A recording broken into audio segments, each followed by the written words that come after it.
I know this is probably not what you're expecting, given the fact that it's May 1st, it's a Friday, and we're talking NXT and Impact in the same video. A lot of things don't jive about this, but let me explain why. Obviously, last week was extremely busy, and today we are officially 2 years as a channel, being branded Pop, that is. Pop has been a channel since 2013, 2 years to the day. So yes, we are in 2015, we're officially 2 years old, and this channel, youtube.com/Suro and Disney, has been around since November of 2012. Well, that's the overall channel.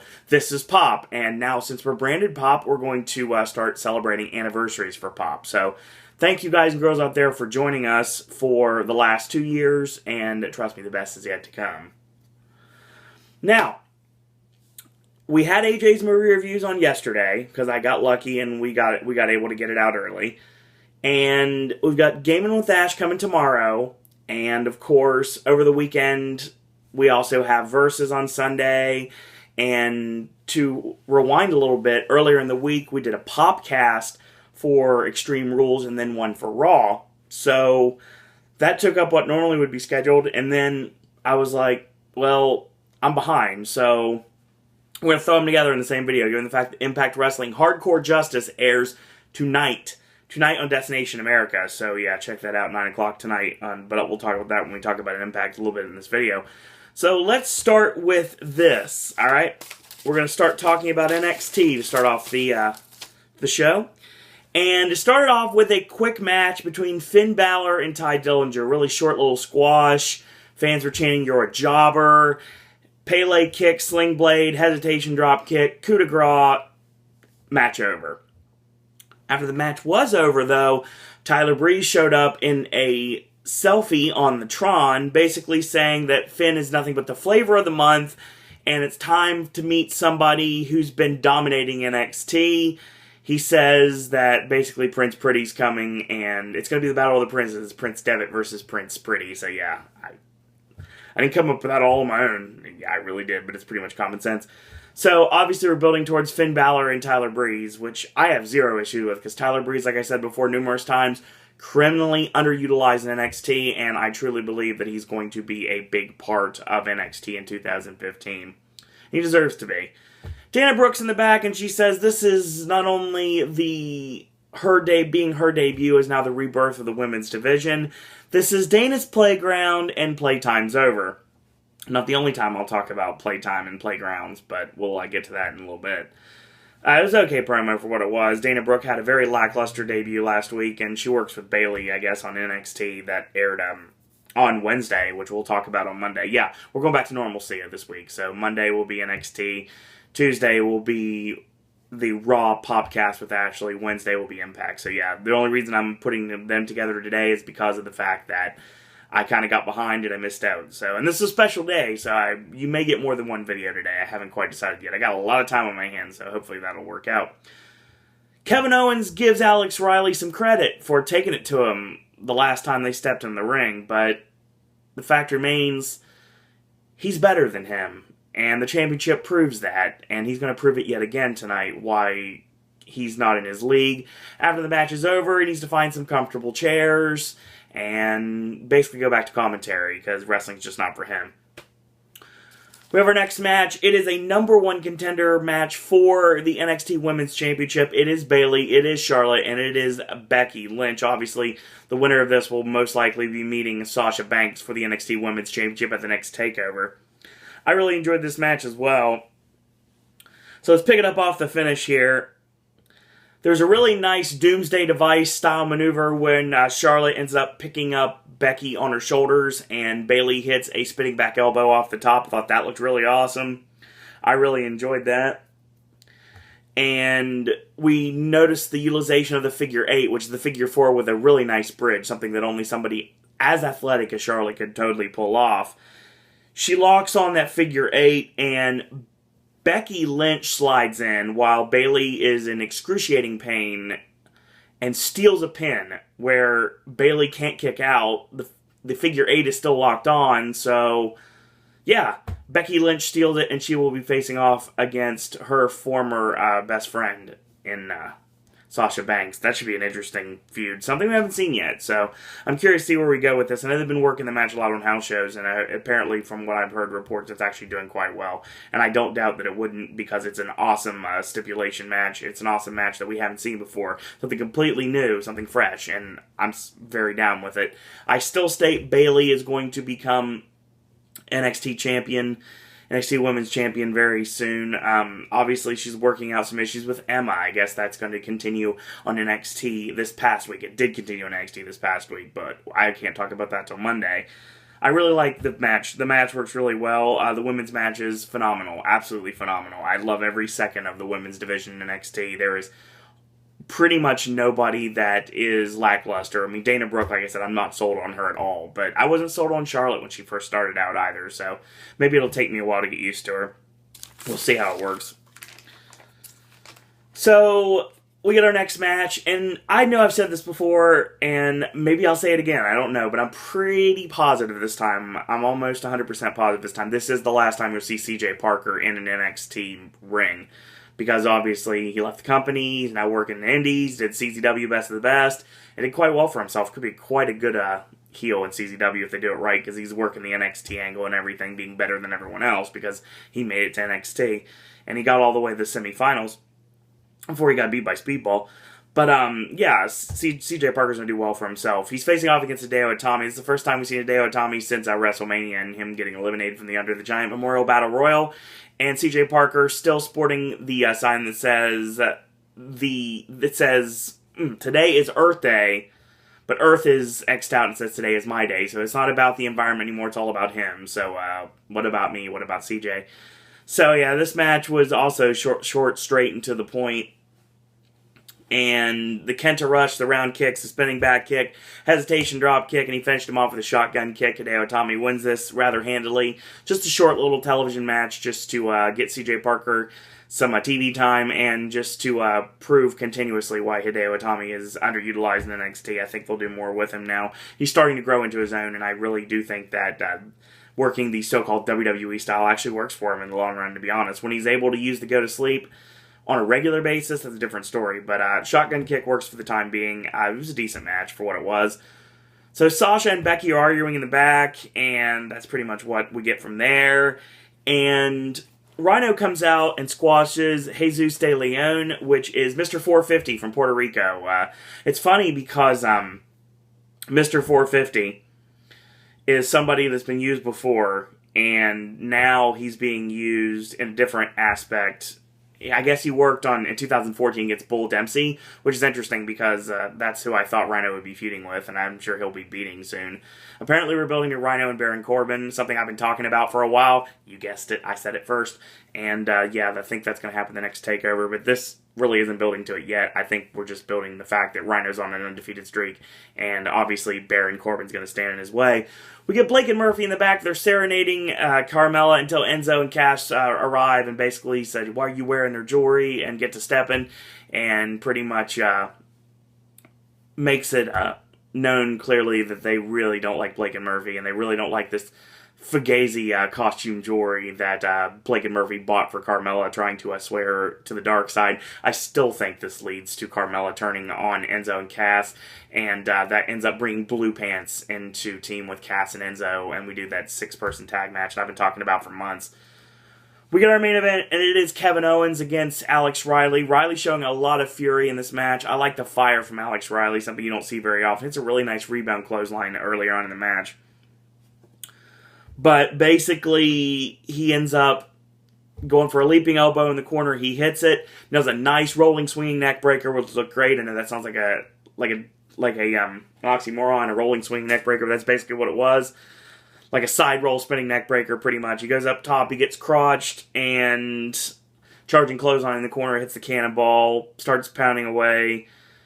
Tosses him off the ropes, pop-up powerbomb finishes him off. Match over, he tosses him to the floor, he goes to leave, tosses the title down, and basically is like, I'm going to end this guy once and for all.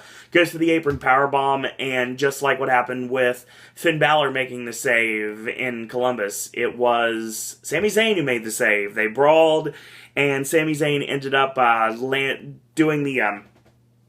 doing a somersault senton on everyone, and Kevin Owens ran through the crowd and powdered away. So yeah, the feud between Kevin Owens and Sami Zayn is far from over, and I'm all about continuing it. This was a great edition of NXT. I really enjoyed the three-way women's match. Excellent work from the women's division, as always. Hideo Itami had a really great showing against CJ Parker. Parker really hung with him for a while. Got probably a lot more offense than most people probably thought he should have. But still, I thought the match worked really well. The main event was fine. Not as good as their Columbus encounter, but proving that Alex Riley can be utilized as a mid-card or an upper mid-card babyface if they really want to use him in NXT. That was NXT for this week. We're always building to our next TakeOver event, which they're going to be taping very soon. So yeah, we'll talk about that a little bit later. Let's talk Impact, shall we? A couple things broke in Impact land before we started talking about this, and I'll talk about the first one. The first one is the fact that Billy Corgan, yes, that Billy Corgan of the Smashing Pumpkins, has signed to be the official, I gotta read what exactly his title is. He is the Senior Producer of Creative and Talent Development. Basically, he's talent relations, so I'm guessing he's doing kind of like what Jim Ross used to do and what John Laurinaitis used to do for the WWE. Kind of like what Bruce Pritchard used to do for TNA, so yeah, that's what I'm guessing. I don't know this for a fact. Billy Corgan, no stranger to wrestling, obviously. He's done some angles in ECW back in the 2000s with Steve Corino, and he ran a promotion in 2011 called Resistance Pro Wrestling outside of Chicago in a little small town called Lockport, about 30 minutes away. Miles away, not minutes away. I have to read what I have here. So he's no stranger to wrestling. I'm really curious to see what he's going to bring to the product. And big breaking news from earlier this week that on April 28th, Jeff Hardy actually had an accident. He had a dirt bike accident and he broke his tibia. So he's going to be out for an unforeseen amount of time, which is giving credence to the fact that there is a curse on the TNA World Tag Team Championships, given the fact that Eddie Edwards, once the Wolves won the tag team titles, suffered a broken heel, and he'll be returning to action this coming week on Impact because obviously everything will be fine. He worked a Super Smash Wrestling show, like an indie card, on April 25th. I got September on the brain for good reason. Anybody that knows me knows exactly why. So he should be back for Wolves matches. Even though they're basically pushing Davey Richards as going for the X Division Championship, I think that's maybe like a short-term thing and they go back to the tag titles. Or maybe Eddie Edwards can start working for the X Division Championship and we get Richards and Edwards one-on-one. I think that'd be a fun little match to do. Will the Hardys get stripped of the Tag Team Championship? That's anyone's guess. I would say probably so, but I don't know. It just depends on how long Jeff's recovery rate is. An idea that I would have here, obviously, is something that you go to your friends, you go to who you know the best, and you have Matt Hardy defend the Tag Team Championships with another partner, and I think that partner should be Shane Helms. Matt Hardy and Shane Helms defending the TNA World Tag Team Championships. It would bring the former Hurricane into the company quite well, even though I know he's doing like backstage stuff, and that makes perfect sense. He's like a road agent for TNA now, and he deserves to be, but put him in front of the camera, let him work with Matt Hardy teaming up, and you can have them drop the titles to whomever you want to drop them to, because I know they seem like they wanted to do a best-of series with the Wolves to culminate in the final battle at Slammiversary, but now those plans kind of been scrapped a bit, so we'll see what happens with that. I love Matt Hardy teaming with Shane Helms. I think it'd be a great idea, but I don't know if it'd happen or not. It'd be something cool that they probably should look into. So that's what we've got, and that's the information I have. Let's go into the actual show. Kurt Angle comes out. He calls out Showtime Eric Young. He's going to be his opponent tonight for the main event of a Night of Knockouts. Yes, a Night of Knockouts has 3 women's matches. I don't know why they're calling it a Night of Knockouts. It's supposed to happen tonight, but something seems different. Something seems off. So, because Eric Young's been a psychopath lately when it comes down to it, Angle says, I want the real Eric Young or I don't want anything at all. So, it's exactly what he's going to get. He was like, fine, I'll bring the real Eric Young back. May the best man win. Austin Aries comes out with his Feast or Fired briefcase, like, you step to the back of the line. I'm cashing in tonight. So, sorry to rain on your parade. you're a ticking time bomb anyway, you're not what you say you are, and you can wait your turn. So tonight we're going to get Kurt Angle and Austin Aries for the TNA World Heavyweight Championship in your main event. Taryn Terrell is shown in the back. She says she will do whatever it takes to retain her Knockouts Championship against Awesome Kong tonight. Keep that in mind. So we get our next match.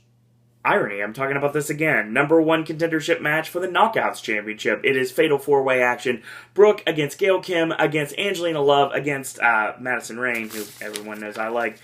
So we get our... Let's talk about this match real quick. We'll get to the finish here. I actually like this. Brooke rolls up Madison after she misses a kick and ducks the clothesline. The Test Shocker connects on Madison, and Brooke wins the match. So Brooke moves on, and it's weird. You have face versus face, so how's this going to work? I'll progress. Eric Young is shown in the back, and he's mad that his championship opportunity got taken away by Austin Aries, so he's going to bomb out. So let's follow this. We get the Beatdown Clan in the ring. Obviously, Homicide, auspicious by his absence. The Rising come out. Drew Galloway, Eli Drake, and Micah. And MVP's like, you know what? The Rising is right when it comes down to it. There's going to be no nonsense. How about a one-on-one match later tonight?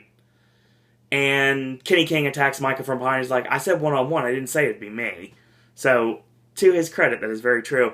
Micah takes on Kenny King in the next match. So, the match basically goes rather quickly. Kenny King goes for a round-off kick, and he hits it, and he heads up top, going for the flying guillotine, and the springboard is caught. Samoan drop, 1, 2, 3. Michael wins. Match over. Key and MVP hit the ring. Drake and Drew hit the ring. They have a nice little battle. Homicide jumps the guardrail with a riot baton, attacks everyone. They beat down the Rising, and the Beatdown Clan stand tall. I like this feud. I like the feud between the Beatdown Clan and the Rising. And like I said Homicide needed to be in this group from day one. I'm glad he's finally here. And we're building, obviously, towards MVP and Galloway. And that's going to be your end game here. I really like this feud. I think it works really well. Bringing some up-and-comers that we haven't seen before. I know it's the former Camacho and Eli Drake, Sean Ricker from... He worked with WWE for a while. I did that, like, The Rock's reality show. So, I mean, he still got that pedigree. But I still think it works really well. And it's something new and fresh. I mean, granted, we've seen Stable Warfare before. But, I mean, it's freshened up because there's different talent involved.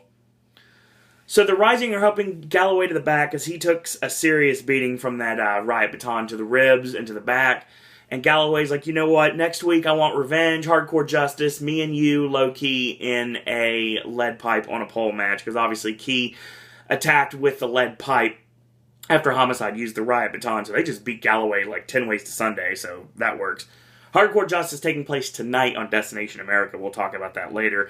We get an interesting promo for the Dollhouse, and we get them finally coming out to the ring. It's Marty Bell and Jade, the former Me Again.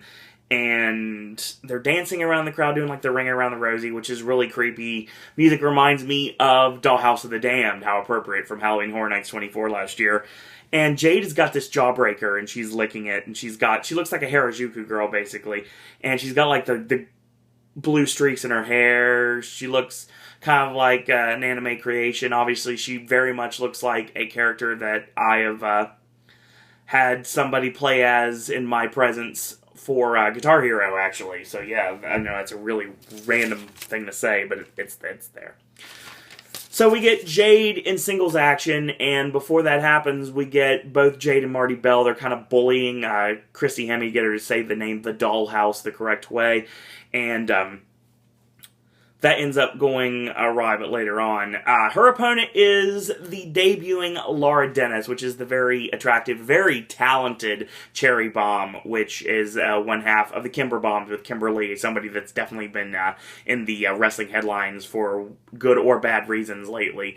Yeah, I've always been a big fan of Cherry Bomb, and she's wearing a Cherry Bomb gear and everything. I've known about Cherry Bomb because of the O Show, and I still use Oisms to this day. But yeah, that's the reason I know of the existence of Cherry Bomb, and I've followed her career a little bit, and like I said, she's good looking, she can work, she knows what she's doing, and yeah, she's got everything she needs to do to basically ascend to the top of the mountain in TNA, and I do think that eventually she ends up being a very credible babyface for the company. if she sticks around, and hopefully she does. So yeah, this match basically ends in a disqualification because the Dollhouse both attack Laura Dennis, and after this is over, and Dennis shows there were a lot of really awesome fire in this match. I really enjoyed this. It seemed like Jade was having kind of an off night, basically. I thought it was cool the way we called for the DQ, though. Because Laura Dennis was getting pounded by forearms in the ring. Marty Bell gets thrown out because she is noticed to trip Laura Dennis. So referee Stifler's like, yep, go to the back. And she's like, okay, fine, I'll leave. And then she grabs Stifler's head and posts him. Yes, she posts the referee. So, yeah, that led to the DQ there. They attacked Christy Hemme, and they whipped her into the ring steps. Don't forget, a lot of people probably don't remember Christy Hemme does have a wrestling past. I mean, she is trained, so it's not like she's just a poor, pitiful me ring announcer. I mean, I'm not saying she's a bad ring announcer. I'm just saying she's not a waif that can be taken advantage of. She actually has a wrestling background, even though they only use her as an announcer in TNA, but still. She's also, storyline-wise, the leader of the Knockouts division, the person that Dixie put in charge before she left television. So yeah, that's basically what I'm looking at here. I noticed this. She whips her into the steps, and Jade with a drop kick to Christy while she's laying across the steps, and then they lick the jawbreaker. They're like licking this jawbreaker back and forth like Joey Ryan, that freaking lollipop, and they put it in Christy Hemme's mouth. More to come from the Dollhouse. I think it's interesting. I actually like this storyline a lot. I liked it a lot better in 1999 when it was the movie Jawbreaker, but we'll talk about that a little bit later. Eric Young has promised a title shot when Austin Aries gives him like a half-hearted apology. It's like, yeah, dude, I'm just gonna cash in. Sorry about your luck. But he's like, Eric Young's like, you know what? This is something that always happens. I always get shut down, and you know what? Maybe it's time. I don't even know if I want to be here. So it's getting interesting. We get Magnus in the ring. He says this isn't about him. It's about Mickie James. Obviously, Mickie comes to the ring. She thanks the crowd for her support. She says that she's done a lot of great things in the wrestling industry, but when it comes down to it, her life is now her son Donovan. And she's going to go home to be the best mom that she can be. Cowboy James Storm comes out and says, you know what? I see you as a female version of me. I don't want to see you walk away, and I know the fans don't want to see it either. Just one more time, step back in that ring. After a little bit of back and forth, she finally agrees. Magnus seems very displeased. So Mickie and Magnus are talking in the back, and Davey Richards shows up and basically calls Cowboy James Storm the devil, and he's out to deceive everyone. So we're building to the fact that James Storm is not really on the up and up here. Obviously, this is building to something. I don't know exactly who Mickie James' opponent's going to end up being, but I'm really curious to see where we go from here. We had a really great match between Davey Richards and Manic. I really enjoyed this. So we pick it up off the midway point. The Invader double foot stomp misses. Manic goes for a pop-up and lands on both boots there. Double chicken wing setting up. Davey counters the forward roll, 1-2, and a kick out. Ducks Manic's clothesline. Pop-up kick. Creeping Death connects. 1-2-3. Davey Richards wins. Abyss and Koya attack, and of course, Abyss ends up choke slamming Davey Richards on the ring apron. What's with attacking ring aprons lately? It's something they've been doing a lot lately. The Hardys run out for the save. They post Abyss. They whip Koya into the steps. Matt hits the Twist of Fate on Manic, and then they hit the Cruel Twist of Fate on Manic to end that, which is basically the tandem Twist of Fate. So, interesting. Obviously, the feud between the Revolution and the Hardys, far, far, far from over. Let me get my notes here. Ethan Carter III comes out with Tyrus, proclaims that this year is going to be the year Ethan Carter III finally becomes TNA World Heavyweight Champion. He's going to take the championship. He's going to make it worldwide, even in space. And take notice, Martians. And God bless TNA, and God bless EC3. Mr. Anderson comes out to interrupt and says, politics don't win world championships. He made me giggle. Blood, sweat, and tears do. So they fight, and then he kind of gets away. Tyrus attacks. Anderson fights him off. And he ends up finally getting a hold of Carter. He goes for the mic check. Carter powders. And we got another feud. EC3 and Mr. Anderson. That's interesting. Curious to see where we go from here. Taryn Terrell comes out for her Knockouts Championship defense against Awesome Kong, and before the match is over, she says, let's give the fans exactly what they want. Let's make this no DQ. I wonder why. So Taryn sets up a table in the ring, and the Dollhouse come out for some reason. We don't really know why. So Taryn charges in, going for the TKO on the table. Kong grabs her, sends her face first into the table, lays her across the table. Kong climbs up, and Marty Bell and Jade get on the ring apron. They climb up on the ropes. They grab her. Taryn goes underneath Kong, and they triple powerbomb Kong through the table. At the second that the powerbomb hits, Taryn's demeanor just completely changed from like, yeah, alright, babyface, to like extremely sensual. Like she puts her hands on Kong's chest to get the pin, and she was like seductively slinking over top of her and everything. And I just turned the lights down right now because it just got really sexual here, and it does, and it's really weird to see. It's like, yeah, come on, like from white meat babyface to like sex goddess Taryn Terrell. I like it. I think it worked really well. Taryn's quite attractive, and she basically puts everyone on notice. She says, you mess with me, you mess with my friends. Her demeanor has changed. Like her voice, her vocal patterns have changed. Completely different Taryn Terrell. She's, like I said, she's sex goddess Taryn Terrell now. We don't play very nice. And she grabs the jawbreaker and stuffs it in Kong's mouth. This is our house. This is the Dollhouse. Yeah, I like this. Someone in TNA Creative saw Jawbreaker recently. You don't know what I'm talking about. 1999, there was a movie that has not been very liked by fans and critics alike called Jawbreaker. Rose McGowan, along with Rebecca Gayheart and Judy Greer, all starred in this movie.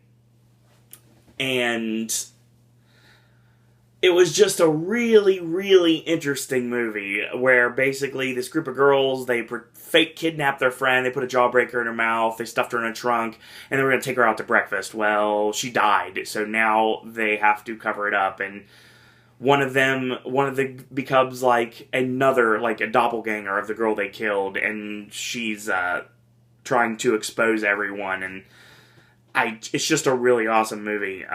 It's not a great movie, but it's an awesome concept, and I think it works really well for wrestling. The Jawbreaker concept is what I'm coming to here. Like, they're not the Mean Girls. They're not like the Plastics from Mean Girls, which is basically what the Beautiful People were. They're like the bad girls, like the bad girls, like the teases of the entire. I know the Beautiful People were teases as well, but they were like the Mean Girls, but. No, like, the Dollhouse are like the girls that, like, they tease you, and you think that you're going to get somewhere, and then they drop you like a bad habit. Like, they're not making fun of you, they're, like literally making you blue. We'll put it that way. I hate to go that term, but it's true. I really like this. I like this a lot. I think it's going to go really far. And if you're turning Taryn heel, you got to have people protecting her championship, and I think that's exactly what these are for. And it sounds to me like Gail Kim and Awesome Kong are going to have to coexist if they want to take the title off Taryn Terrell. So I really think this is going to be fun time for TNA. I really do. Obviously, Kong and Kim are both like cornerstones of the original TNA Knockouts division. And I'm really curious to see what happens with these girls that come in. These, like, Taryn Terrell basically like entitled to be champion. And obviously Gail and Kong are the veterans. They're trying to take the young punk down. I really think this is going to be fun. I'm really excited to see where we go from here. So, Aries basically is getting ready for his main event match against Kurt Angle, and he says, you know what, in order to prove myself to be the best like I proclaim to be, I got to beat Kurt Angle. I got to beat him without any BS, without any chicanery, without anything at all. And he runs into Eric Young, and he's got his gear ready to leave, and he apologizes again. He basically promises him, you know what, I'll give you the first shot when I win. So, we see a really awkward shot of Magnus telling all the cameramen to follow Mickie James. Yeah, I got a really good feeling that James Storm is going to use this against Magnus. Is Magnus going to end up losing Mickie to the Revolution? I think that's a really good possibility. Heel Mickie James with James Storm, yeah, I think this might be fun if they really go in that direction. I think they will. The Magnus needs to bring someone in order to take her down a couple pegs. I don't know exactly who it would be at this point. There's not really anybody. I mean, Kaylee Ray comes to mind. That could be possible, maybe, but I don't know. I mean, it's anyone's guess who they could bring in to feud with Mickie James if they really want to do something with that. I think it's an interesting idea if they go that route, and I think they will. But furthermore, Aries comes out, and he gets attacked by Eric Young, who snaps, pile drives him on the concrete, pile drives him on the ring steps, because apparently it's fun to bump on top of the ring steps now.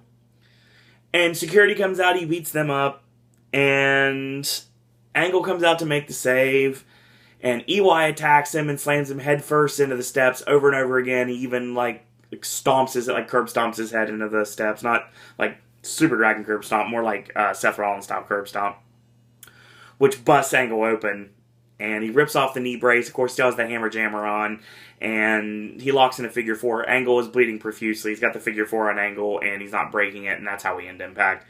Obviously, we're building towards a match between these two, and it actually is going to happen tonight. They're going to have a stretcher match, non-title stretcher match between Kurt Angle and Eric Young. I like this feud a lot. I think it works really well. Shows a lot of ferocity from Eric Young. I like the fact that you took somebody that was so over as a babyface, you made him very much hated again. I really like this a lot. The loose cannon that Eric Young is, I really enjoy this. Really great program for Angle. And we're building towards Ethan Carter III winning the championship off Angle eventually, and I know that's the direction we're going to go, but obviously he's going to campaign a bit, do the Bob Backlund thing for a bit to see if we can get it to work out. But yeah, I enjoyed the show. Hardcore Justice tonight. Check it out. It is the Knockouts Championship on the line. Taryn Terrell with the Dollhouse and Marty Bell and Jade defending against the new number one contender, and that is Brooke. I'm sure we'll see Kong and Gail Kim in her corner. I'm pretty sure that's going to happen. You're also going to see a matchup with the X Division Championship on the line. Rockstar Spud defending against Kenny King. Tigre Uno, who had a great showing in the tag team title tournament, even though his team didn't win. He had a good showing himself in the match with EC3 and Bram, who was teaming with Jay Rios. And the final member of that match is going to be Mandrews. Yeah, Mark Andrews is going to be in that match. It should be a really good match, really enjoyable match. Pipe on a pole, Drew Galloway and Low Key, that's going to happen. And we got a matchup with James Storm sending Abyss, Koya, and Manic to try to take out the Hardys and Davey Richards. That's going to be your main event. So that's what we've got coming up this way. Looking forward to that. This Friday, not today, but a week from today, TNA returns to Soundstage 20. That's right, the site of Halloween Horror Nights 22's Gothic and Dead End. They shared that soundstage, and they're going to bring Impact back, and that's going to be on Friday, and they're also going to be taping on the 9th, 10th, and 11th. We're going to be having one-night-only tapings, Impact Wrestling tapings, and some more special surprises. So if you're in the Orlando area and you're able to attend, please do. Show up and go see TNA Impact Wrestling live. Without a doubt, should be a great show. I'm looking forward to it. Hardcore Justice sounds like it's going to be a good show. What I'd recommend, real quick, I would recommend... Davey Richards and Manic put on a good match. The debut of Laura Dennis, Jaden's not having a great night, but Laura Dennis brought it, and she's always great, so yeah. Great stuff. Kong and Taryn Terrell, it was okay for what it was. Really wasn't much wrestling on the show, honestly. Micah and Kenny King was okay. Yeah, there really wasn't much of any wrestling on this show. The 4-way Knockouts number one contendership match was decent, so yeah. That's Impact for this week. Continue to watch TNA Impact tonight. Hardcore Justice, Destination America, 9 p.m. And continue to watch NXT on the network, or whatever way you want to see it, 8 p.m. on Wednesdays. So, quick programming note tomorrow, Gaming with Ash returns. Sunday, brand new versus. Your cryptic comment is Crime Boss. That's going to be fun. Actually, no, that's next week. God, I keep forgetting what week it is. Your cryptic comment is Epic. Next week's cryptic comment is Crime Boss. So yeah, Epic. Epic, epic, epic. An epic battle. A long video, too. Like over an hour long versus coming your way this Sunday. More Halloween Horror Nights news once we get any new information. I may tackle name games soon. Haven't quite decided yet. Once I figure out how to adopt the T's and cross the lowercase J's, I'll probably tackle that still. because it seems like Orlando may be known, or maybe not now. Who knows at this point? We'll talk about that very soon. So, continuation for wrestling content. Obviously, Monday we're going to talk NXT. Tuesday will be Ashley and myself talking our popcast for WWE Raw. Wednesday, which will be in Montreal, so it should be a fun show. And Wednesday, Impact Wrestling. Thursday, brand new Sip and Snack. Finally going to do root beer. That's going to be fun. Friday, AJ's movie reviews will be Hot Pursuit, as well as some limited releases. Saturday, Gaming with Ash. Sunday, Cryptic Comment for Versus is Crime Boss. Got it right this time. And as always, thank you guys and girls up there for watching. It is our official 2-year anniversary here on Pop today. And as always, if you like these videos, do tell your friends about them. Leave a comment, do subscribe, help spread the word about Pop. Share these videos you'd like to as well.